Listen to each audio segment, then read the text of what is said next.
Yep, ready to go. Awesome. Well, welcome everybody to the latest episode of TapClicks webinar series, Mind of the Marketer. We are super excited that everybody is here today and healthy and happy, hopefully. We are talking about attribution today. So we're only going to scratch the surface of attribution. We could spend days and weeks and months talking about attribution, but today we're really just focusing in on what it means and how to make the most of it in the brief amount of time that we have here, and go from there. So as a housekeeping thing, we did mention earlier, this is being recorded. It'll be sent out afterwards to everybody. So you will have a copy of this in your email afterwards. And if you do have questions, feel free to hit us up in the chat or the QA. Both of those work well, and we'll answer those as we can as we go through it today. So thank you everybody for joining. We really appreciate it. This is a series that TapClicks does. The Mind of the Marketer focuses on thought leadership ideas for agencies out in the marketplace, helping you guys get a better idea of some of the terminologies and functions in the advertising world and how to best leverage those and make the most out of them. So today we are kind of talking about the buyer journey and omnichannel attribution. It's a really big mouthful to say, but hopefully we can break that down for you guys and make it a little bit more digestible. So first of all, want to introduce our two guests on the panel today. We have AJ Brown, who heads up LeadsRx. If you guys are not familiar, you will be very shortly with LeadsRx. They are a marketing attribution platform. Who better to have on this than a marketing attribution platform? But they really help agencies to understand how each channel is performing. And their goal is to bring advanced marketing tech to help marketers develop meaningful relationships with their customers and develop those stories so that you as an agency, you as a marketer can have a better story to tell about who your customer is, how you're attacking them, and how they're actually engaging with you across the board. So AJ, thank you for being here with us today. We also have You bet. Tom. Thanks for the invite. Yeah, we have Tom Galati here from Diray. Diray is a full service agency with both online and offline solutions. And one of the specific channels that they focus in on and have had great success with is direct response. Tom has extensive experience in the advertising world, both on the agency side and then on the network side, having worked with both Rocket Fuel in the past, right, Tom, and LinkedIn, I believe, right? So Yes, I'm going to try. right. The other thing is Tom is Italian and has a great grasp of the language. So benvenuto and grazie, Tom, for being here with us today. I probably butchered that, but that's the best that I can do with my limited Italian. Grazie, Kevin. I appreciate that. So if anybody has questions for Tom in Italian, that would be just the cherry on top of the sundae today. I'll have no idea what you're saying, but hopefully Tom will, and we could answer for you. So when we're talking about attribution, it's really about how do people engage and how do people buy, right? That's really what it is. There we go. One thing that Google has done fantastically well is to convince the world that the last click attribution is the only way to do things. It's because we go to Google Analytics for our analytics, and we use Google for a lot of the ad platforms, and they want to sell more advertising. And so they think, and because they control so much of it, they like to show how they contribute to the sale, and they want everybody to run through them. What we know and what we understand is that the buyer journey is definitely more than just the last click from an ad that people saw that ran on Google, right? There's so much more that we as human beings do to engage with product. If you guys are listening as an attendee, we'd love to hear one of the funny stories you have about the simplest product that you bought that took the most time to research, that you had the longest buyer journey for the simplest product. One of them that comes to mind is I was working with a company that sells very simple pet toys, right? They're balls, they're little squeaky things. Very straightforward. It's not difficult to understand what they do. And we were going through the attribution of what was coming in, and as you would expect, the direct link in through their ads was the number one thing, and then the organic was number two, and then the second one down had 7 touch points that people had to buy this ball: organic, paid, direct, back to organic, back to paid, back to direct again, and then they finally purchased. It's like 6 or 7 touches to sell a squeaky ball for a dog. But it was great to understand that because we had no idea. We figured the direct response, it was last click. It was, run these ads and you'll get the sales you need. But exposing that shows us that in any category with any product, the buyer journey is a lot more complex than we think it may be. So I think the perfect example of this is some people, when they go into a store, right, they make a beeline right for the product that they want, right? That's me. I go into the store, I know what I want, I know what aisle it's on, and I go and I get it and I go back to the front, right? And other people, they go into the store and it's like an excursion. I don't know if anybody remembers these old Family Circus cartoons from the Sunday comics, but I love these, right? This is the buyer journey sometimes. Sometimes it's a straight line, shortest point from A and B, and sometimes it just wanders all over the place. So that's really what we're talking about is what does that buyer journey look like, and how do we attribute then those various touch points as they come in? Because we know that people touch our product, our service, our company in various different ways. And sometimes it's not just a straight line. So that's what attribution is about, is understanding how all those pieces then fit into the overall scheme of things. I don't know, did you guys make it through the Family Circus maze already? Everybody likes to follow with their fingers. So attribution is kind of the epic story, right? And there's a lot that goes into it. From AJ, from your perspective, this story is vast and and epic, right? There's so many different things that go into it. When you guys are bringing attribution as a story to your clients, what are some of the key things that you're talking about and looking at for attribution? Well, I think it all starts with the customer journey. That picture you showed before from Family Circus is very appropriate. It seems like consumers take their own path from becoming a prospect of yours to becoming a customer. Sometimes it's very direct and to the point. Other times they want to touch a variety of different channels, hear about your product organically, have friends refer them or influencers before they make that purchase. So we always start with the customer journey as the key element that definitively tells us how each individual, how each consumer decides to become a customer. And if you think about it, all the various touch points along the way, whether that's a click on an ad, a view of an ad, maybe seeing a TV spot, even directly visiting the website, all of those touch points represents ways in which the consumer is building a trusting relationship with that brand. Mm. If they see a Google ad and they click on it, they obviously believe they're going to get some value from that click. They trusted the ad. They see something on Facebook, maybe they watch a video, they trust that to take the next action. So I think it's always important to remind folks that everything we do is not just put it out there and see what happens, but we are putting the brand out there, and we're identifying ways that we engage the right consumers that we want with our brand. The things they don't touch may not be as important. The things they do touch are quite important. So we always talk about the customer journey as the first element of all attribution projects. Yeah. Tom, when you guys are building out plans and talking to customers about this, is it difficult sometimes to get past that last click attribution model in brands' minds and expand their thinking a little bit? Yeah, it is, Kevin. And, I think you're right. It's Google did a good job of training everyone that way, much like, internet advertising, trained everyone to look at, a click-through rate, right? We talked about having marketers shift budgets towards digital, whether it was coming from print or perhaps even from TV. And, the promise was we can look at click-through rate and measure it precisely. And of course, over time, we've realized that, I often think that, we shot ourselves in the foot and, kind of train people to just look at the importance of click-through rate. And of course, there's some value there for sure.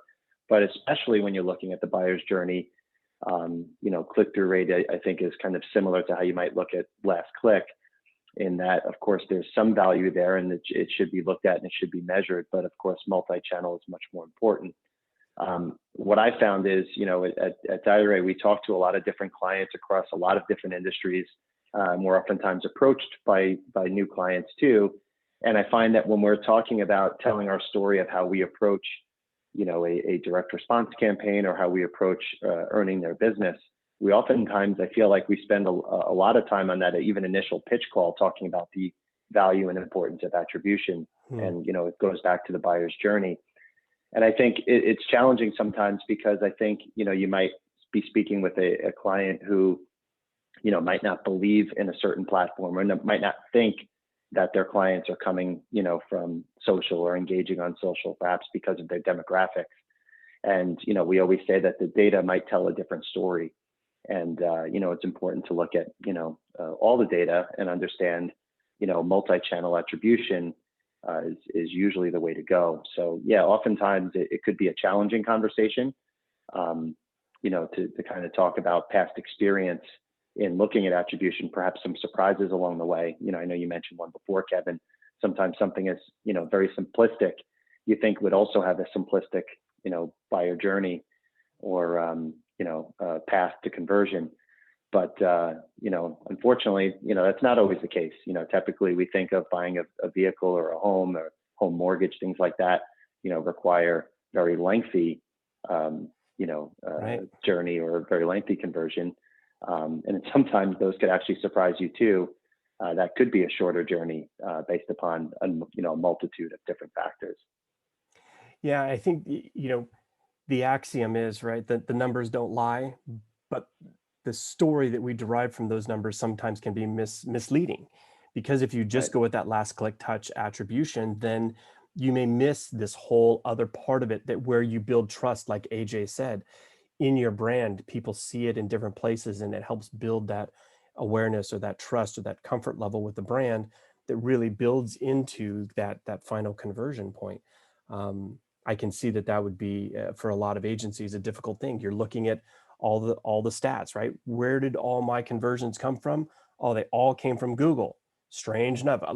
Let's shove all my money towards Google, right? That's exactly what they want, but it's probably not the best thing for the brand in the overall scheme of things, and that's a tough conversation to have. So thank you for sharing that. I think that as we start building that story and sharing that story with the brands, it kind of helps us understand how we leverage all of those different data pieces together to create that story.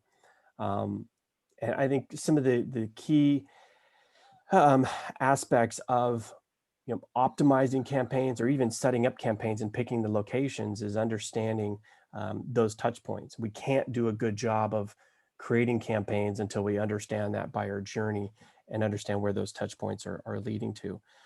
So this slide, we just have several different key points that I wanted to highlight on how the data, when we start looking at it, really enhances everything else that we're doing. So AJ, LeadsRx really leads the way. I shouldn't have used lead twice there, but really is at the forefront of a lot of these things. And I think making informed decisions about where we place our money, and then improving the return on ad spend are some of the key things that the attribution data really brings to the table. Otherwise, we're kind of floundering around a little bit. Can you talk about how LeadsRx really approaches the data and some of the kind of visualizations that you're able to bring forward and help agencies with in terms of their planning?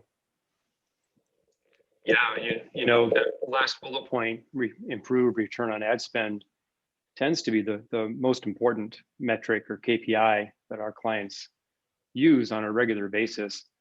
ROAS is a great way to normalize your spend against the revenue. So you might have twice the spend in Facebook, but when you divide it out by the revenue you're getting that's attributed to that Facebook channel, everything's normalized and allows you to really compare apples to apples across the board, across all your marketing channels. So that ROAS report in our product, you visualize it by channel or by individual touch point, and it allows you to see the real contribution of each of your marketing programs, for example, radio, TV, podcasting, digital ad spend on Google versus Bing, Facebook, social referrals, and so on. And that's a great starting point. We see a lot of interesting facts kind of surface up when you do it this way. For example, it's not uncommon to see a greater spend in Facebook than we see in Google for a lot of consumer-based products.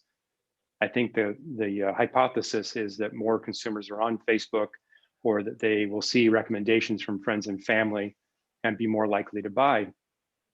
And in fact, we see a lot of click-throughs from, we see a lot of click-throughs from Facebook ads as well. And if you just looked at those counts, you'd say Facebook's performing perhaps better than Google, just looking at those two channels in isolation. But when you look at the revenue and divide it out by the amount of money you spent on that channel, and look at the size of the orders placed, all available on a typical ROAS report, what we often see is that the cost effectiveness of Google is superior. And in fact, customers who find you through Google spend more money, consumers. So those consumers that hear about it from friends and family through social channels, organic or paid, who come to the site will often spend less money on their purchase than they will if they found you more organically through Google. And we don't understand the phenomenon, well enough to tell you why that's happening. I think that's where, good agencies will employ focus groups and other metrics to kind of add to this. But it's a starting point to really understand the buying pattern and consumer behavior, so that we don't overinvest in channels that might not be producing the best customers or the best lifetime value. I think you brought up two very interesting things there. For everybody on the attendee side, is ROAS a number that you are surfacing with your clients more and more? Are they asking for it? Is it something that you're being called upon, or are you proactively giving it to the clients, or are you reactively responding to it? Would love to hear some of the people who are attending kind of comment in on that and let us know your thoughts on the ROAS. And we love, in marketing, we love our acronyms, right? We've got an acronym for everything. Would love to hear that. The second point that you brought out that was really interesting, I think, is the online to offline conversion data numbers. And this has been a struggle for the marketing agencies forever in terms of understanding how is my TV or how is my OTT affecting, or how is my print affecting everything else. As the pendulum is swung more towards the digital side because of the analytics and the reporting and the transparency of the numbers, we've kind of lost sight of some of those offline characteristics and advertising channels. And we're now able to see kind of how those are playing in. Tom, going back to the ROAS number, and I'll ask you the same thing I asked everybody else who's attending. Is that something you're seeing surface more and more with your brands that you're working with? Yeah, absolutely. I guess it helps that we are a DR-focused media buying agency. So, it's kind typically of a the clients question. right. You would think we rehearsed this, right, Kevin? Typically the clients that are either, searching us out, we have a very, very good and longstanding relationship with, DR-focused clients, and that's a big part of our reputation.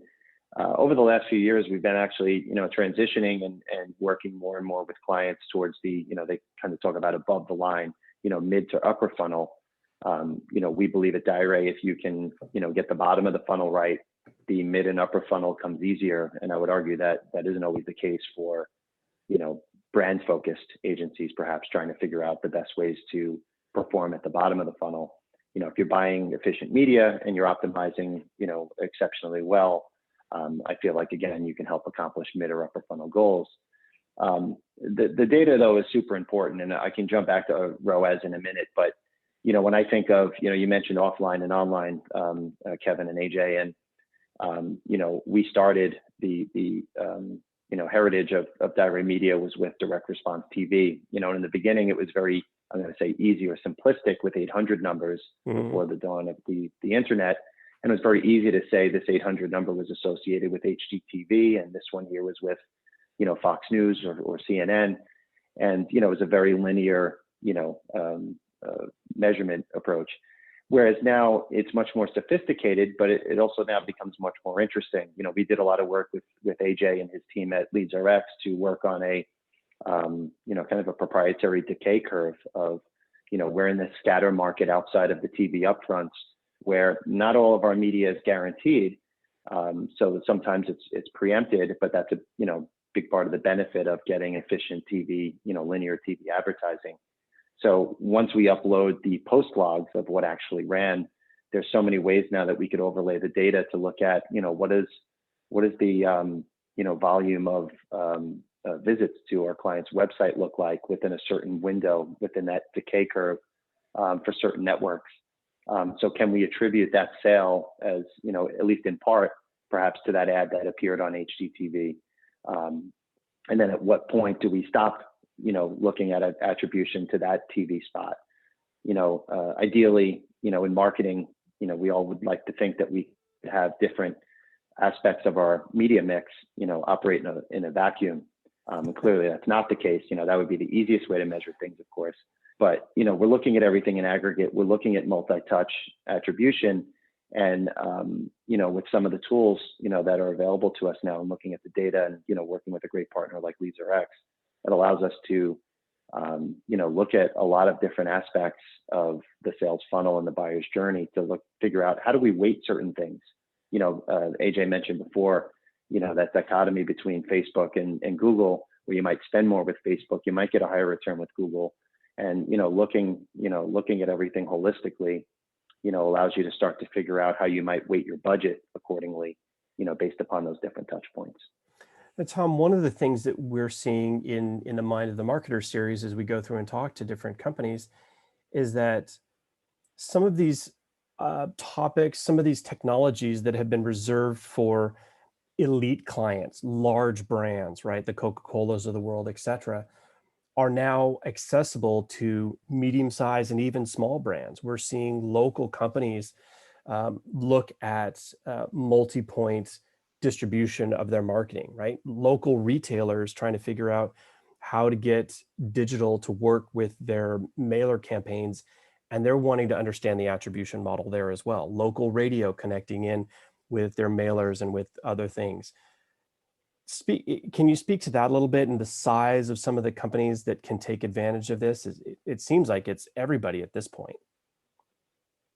Yeah, no, that's true. I feel like, tools like LeadsRx kind of allow you to bring, a sophisticated attribution approach to smaller companies. And, we like to think that, we have a very high level partnership with LeadsRx, for example, which allows us to, kind of offer up that access to smaller advertisers based upon our partnership, the way that we partner with LeadsRx allows us to offer this out to different clients on a smaller scale. And it's funny because I feel like those are the conversations that, get really interesting, because these are clients perhaps that have never, looked at a multi-touch attribution report. Sometimes we're working with entrepreneurs.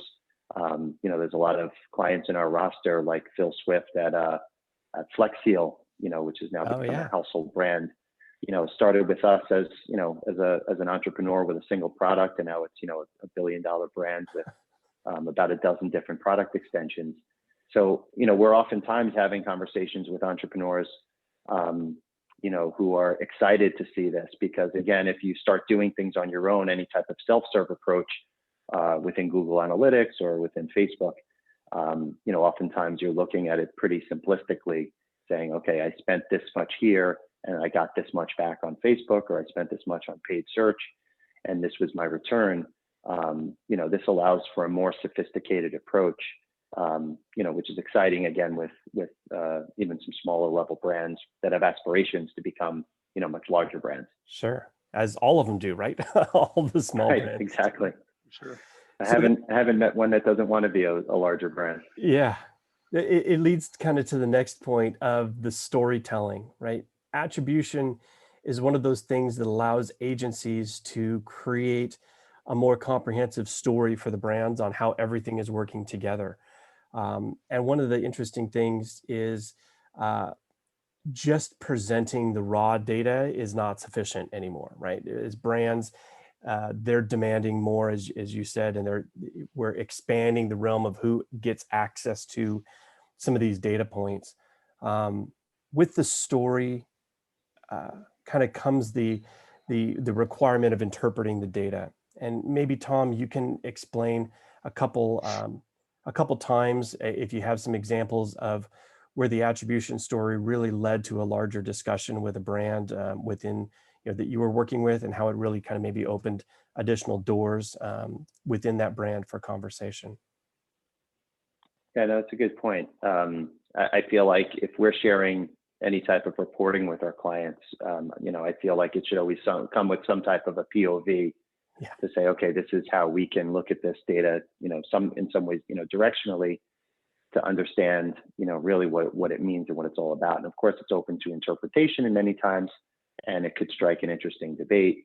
I oftentimes think, though, I love using this example where we had a client that was selling jewelry online, and they had one product that was selling really well, and another product that wasn't selling. It was a comparable product, but it wasn't selling as well. And in using LeadsRx, for example, by placing pixels throughout the site on multiple landing pages, the investment was actually the same against product B, as I'll refer to it. We realized it was the pricing. So the pricing was a little higher on product B. So what we were essentially doing was taking people who purchased the first product and seeing if they were interested in now purchasing the second product, which is kind of complementary. And what we noticed was that it was actually the price point, we believed, that was holding people back from making that second purchase. And the way we were kind of able to tell that story was, okay, people came to your landing page, they went to this product page, they spent some time there, and then they bounced. Or maybe they went to the checkout page and then they bounced from there. So, looking at that buyer's journey, we were then able to make an informed recommendation to the client to consider a lower price point for that product, because again, maybe that was part of the perceived value that people were receiving from the other product. Maybe they perceived the value to be the same as product A. So, it led to an interesting discussion, but it's a much more sophisticated conversation, or higher level conversation, Kevin, where now we're really seen as an agency that's being very consultative with our clients, which is of course what we strive to do.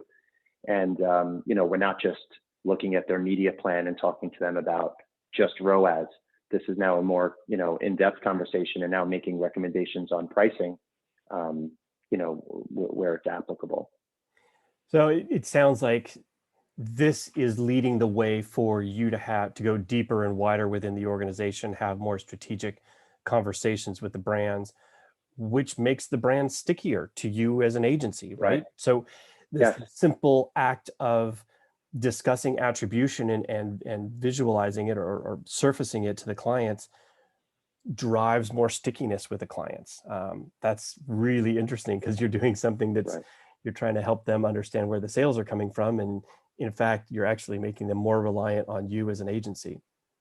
Right. And it's funny because sometimes, of course, you might get some resistance and say, well, we need to charge that for that product, or, of course you could get resistance, but there have been plenty of times where, we might be speaking to the head of marketing or perhaps the owner of the company, and that might be, they might turn around and say, thank you. That's, I've been saying that for a long time now, and now we have data to support that. So, so again, sometimes there's some resistance there, but then other times it's, just the data, or just the information, or just the story that your client was waiting to receive.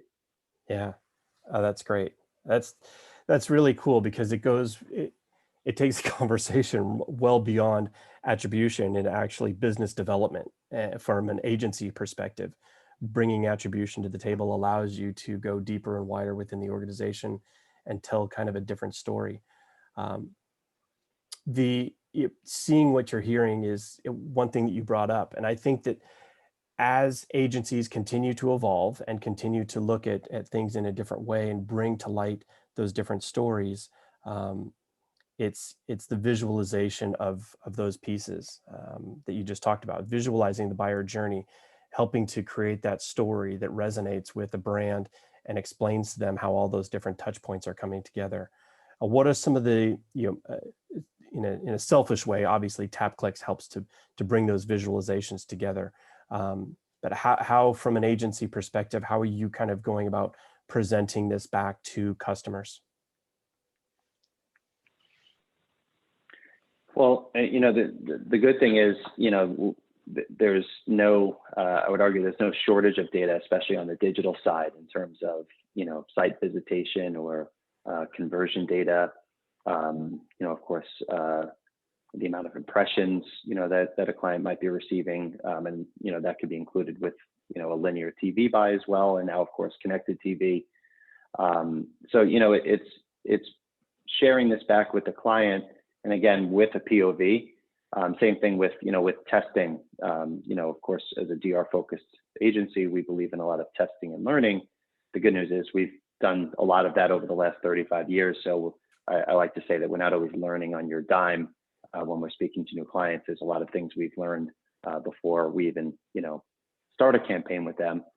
But, I think when it comes to, testing and learning, we believe in also, not just testing for the sake of testing. Will there be actionable results that go along with that? So again, there's a lot of data to be had, but again, I know I mentioned this before, but I think it's worth noting that, we have weekly conversations, usually at the minimum with our clients, looking, sifting through the data. And, it's important for us to have a POV on that and say, this is what we're seeing, or, hey, here's a shift in the buyer's journey. Let's, let's unfold that a little bit and see perhaps where that's coming from. Or maybe if we're testing new networks that might be expanding, TV networks that might be expanding them into reaching a new demographic perhaps, and seeing what that data might suggest.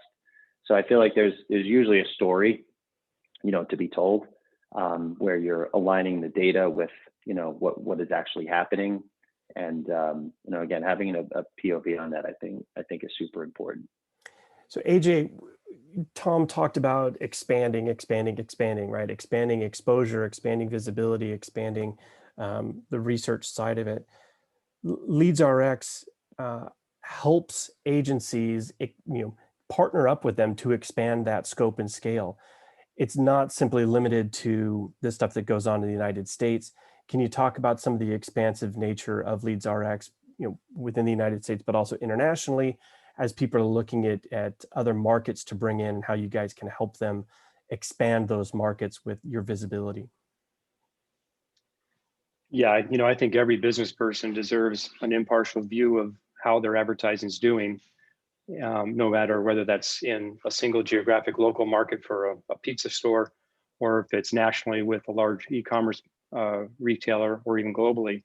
We've dealt at all of those levels. And I think anytime you enter a new market, you want to do so very cautiously, especially these days after the pandemic has shaken so much of our intuition and our skill sets as marketers. I think we have less confidence kind of using what we've used in the past. So if you're going to enter new markets, whether they're local to the United States or international, putting a good analytics base in place first is really key. And I think products like TapClicks go a long way to integrating that visually, as Kevin mentioned, so that all the constituents within a brand have access to the same data. I can't stress how important that is. We can all interpret things the way we are biased. And the boss may choose to see his or her ads running on Google because they use Google all the time. But if Google's not a good performer, it needs to stop. But that data has to be pervasively available and correctly available for all people to question and to poke holes at. Companies like Diray are excellent at then analyzing that data and making, as Tom's pointed out, those sort of impartial viewpoints on it. And so I just want to say that attribution is not the answer. Attribution is just the first step. As an agency, you have a responsibility really to take that data, that insight, make sense of it for the client. Look at benchmarks for the industry. You need to look at other data points. Is Google trending up with conversion rates at large globally, or is it trending down? How is your client doing relative to that benchmark? Where does that benchmark data come from? That allows you to have that more strategic level conversation with your client and not get them in the weeds. When we first started 4 years ago, so many agencies came to us because their client was saying, that spot you ran last night on TV, I don't think it worked. Did it? How many sales do we get from that one commercial? Or how many sales do we get from this particular ad on Google? And no offense to clients out there, that's not the best question to ask. Marketing is about a layer and a conglomeration of all these different factors that come together to develop the brand image and the success of the product in the consumer's eyes. So taking one on its own is not good. Let's get the clients out of the weeds and focus them strategically on international expansion, on price reductions, on new introductions of new products. And that's what you can do as an agency working with TapClicks and Diray in particular. Yeah, AJ, we run into that all the time when, and it seems to be kind of an older school mentality of, I ran this TV ad, I should be seeing this. And in today's world, with so many TV channels out there, right? There's thousands and thousands of channels, plus then online streaming and everything else. The impact of one singular action is very limited in the scale of everything else you're doing. So being able to surface that grander story is really important. I was excited that you kind of keyed off on that. I think it changes the dynamics of your entire agency. If you do it as Diray's done it, and a couple of other agencies that are taking a leadership role here, you can retool your agency in a completely different capacity. Remember what agencies back in the 60s were very strategic. You had the entire book of business as a brand with one agency. Right. Now that's not the case. We may never get that back, but you can be more strategically important to your client, as Thomas pointed out. One of the things, AJ, more specifically to you, and Tom, you can also chime in, but as we talk about international, we talk about GDPR compliancy, and as we start moving towards cookieless advertising or only first-party data that we can use for advertising, how, and it's a much larger question, but maybe give us a couple points on what you see coming down as the impact on attribution and maybe what you're doing to hedge that off. Yeah, certainly the deprecation of cookies, third-party cookies in particular, is something we all need to be aware of. And now Apple's making rumblings that they're going to cloak things like IP addresses as well. Yeah. And it hinders us in a few ways, but not as greatly as you might think for attribution or any MarTech kind of product. HubSpot, Marketo also may not have the same impact that you see with something like the Trade Desk. Advertising technology or ad tech products that rely on these values to target audiences and decide who you want to sell to are definitely going to have to solve this problem in some very unique ways. For those of us that are, I hate to say merely collecting data, but collecting data about consumers' patterns, we can rely on a lot of interesting heuristics to map the data together in what we call an identity graph.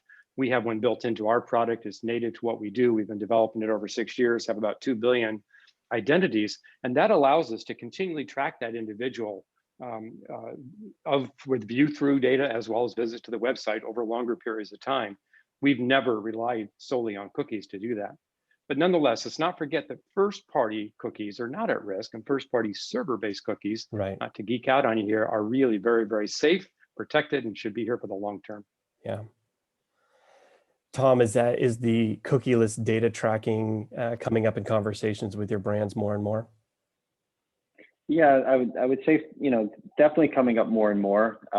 And sometimes, I think to AJ's point, I think sometimes it's just clearing, some of the misconceptions people might, you hear some of these buzzwords, and even, you're at a barbecue now, and it's nice that actually things like that are happening again. So this is definitely a sense of normalcy. So it's nice to be mingling with friends. And I always try to equate these types of conversations to when you're at a barbecue, or my wife is a school teacher. And I think about how, you have different types of conversations with people, whether they're in the industry or not, or even oftentimes trying to hear my wife explain what I might do for a living. It used to be, well, my parents still say Tom's in computers. So that's still the general term. So you'd think I was in IT. You sell IBM, right? Exactly. But, you hear these buzzwords that, cookies are going away. And oftentimes people will say, the other day I mentioned we need more dog food, and sure enough, there's an ad on Facebook, and people get into this whole big,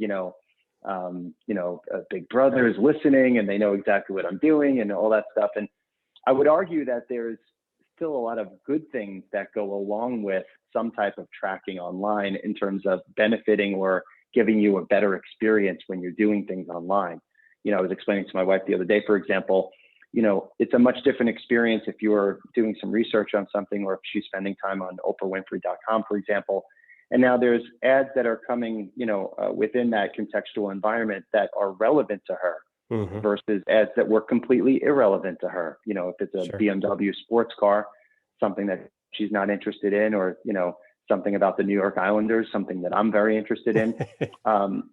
You know, it's a much better experience for people when there is some type of a, you know, relationship with them. Like, we know you've been doing this, and so this kind of makes sense. Of course, there are lines that need to be drawn, and you know, I think we can all understand, you know, the need for the importance of privacy. So, you know, to take my long-winded answer and distill it down to actually answer your question, Kevin, I would say that first-party data, and I know AJ hinted on this, is super important right now. And, you know, that's one of the things that we're advocating the most to our clients, is doing everything you can now to make sure you're continue to be prepared. You know, I think of Stitch Fix, for example, is a company that I like to use personally, mostly because I don't think I have any style, and Stitch Fix makes me look like I might have some style. Awesome. But they're constantly taking what they know about me. Okay, Tom, you've purchased these pants, or you've purchased these types of shoes. We're not going to show you those pants or shoes anymore unless you want to see them in a slightly different color. And here's what that looks like in the next email to you. We're not going to send any more of those to you because we think you probably don't need two pairs of shoes that look so similar. Or you like this, would you like it in another color for 50% off this month? You know, so I feel like they know a lot about me at this point in a good way. And I feel like they do a good job of communicating with me based upon what they know about me. So, you know, I like to use that as an example because, you know, if clients can make that one-to-one relationship, it helps you sell more to your existing customer base. And again, that's working for me with Stitch Fix. But then it also allows you to find lookalikes, you know, by using a trusted, secure partner, perhaps like a TransUnion, you know, where you can then take your existing customers and figure out, how do we find more people that look like them, again, in a secure, compliant way. But, you know, we keep advocating to our clients to make sure that they're doing everything they can to build and maintain a clean, updated database of existing customers. Sure. And I think if you're on this and you have questions, or you're watching this offline about how first-party data is affecting attribution, feel free to reach out to AJ, and he can kind of regale to you kind of the details of what LeadsRx is doing to work within the existing environments and be also forward-thinking about the new environments that are coming. So please feel free to reach out to him with any additional questions you may have about their technology or their solution, or what they're doing to address that. Is that fair, AJ? You bet. We take those questions every day. I bet. So as we're wrapping it up, we've covered so much ground today. Again, it's a huge topic, and there's so many things that we didn't get to cover. So if you're watching this offline, or you do have additional questions about attribution, how we address it, what strategies we put around it, feel free to reach out to any of us here. Be more than happy to answer your questions. The one thing at the end, though, is bringing it all together. TapClicks is, you know, a lot more than just reporting. What we do is we really help to build out that multi-touch story that Tom was talking about before for agencies, bringing in everything together so you can get it at a glance, at a view, and be able to put that story together in new and unique ways for your clients, bringing together new statistics that may not even exist anywhere else, but you're able to put together uniquely and specifically for your clients. So as LeadsRx is helping Tom and his business to create stickiness through attribution for their brands, TapClicks does the same thing in helping to streamline the reporting process for what you're doing, but also create new ways of visualizing the data for you that helps you as an agency be stickier with your brands. We're able to pull in both online and offline data. So as you're working with people that are doing multi-channel, omni-channel things, we can bring in your offline, we can bring in your radio, print, TV, phone, call it, inbound, outbound stuff, all into a single reporting platform for you, and give you the visualization of the attribution so that you can easily then present those stories back to your client. So if you do have questions about that, either reach out to your salesperson or your CS person, your customer service person. Hit me up as well if you have questions about how the TapClicks platform brings all of this together. I know we've integrated with LeadsRx, and their stuff is visible through our platform as well. So yeah, it's a little plug on us at the end. So thank you guys so much for joining today. AJ, Tom, it was great having you guys, and it was great kind of exploring just scratching the surface of it. But I think it was a fun exploration. We got pretty pretty wide and broad on the application of this and what it means to agencies. So really appreciate you guys coming on board. Last thing is housekeeping. Again, the recording of this will go out to everybody. So if you do have questions, just fire that back in the email, or you can follow up with these guys directly through that as well. So guys, thanks so much. AJ, any kind of parting comments on attribution as we sail away into the sunset? No, I think we've done a great job of covering it. Appreciate being part of this. Sure. Tom, any parting comments for you? Yeah, actually, I like your slides, Kevin, except I wish I looked that good when I'm presenting the data to my clients. I don't know if maybe I need to contact Stitch Fix, or maybe I need to speak with my barber. But yeah, no, this was great, and I appreciate the opportunity, Kevin. Thank you. Sure. And thank you, AJ. Thanks everybody for joining. We'll talk to you later.